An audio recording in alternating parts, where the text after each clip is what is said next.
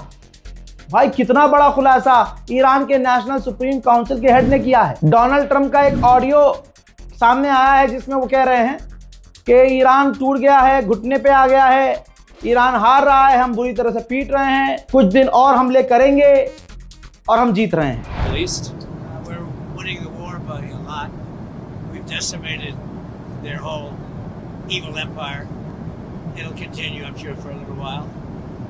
But very proud of the people, the parents.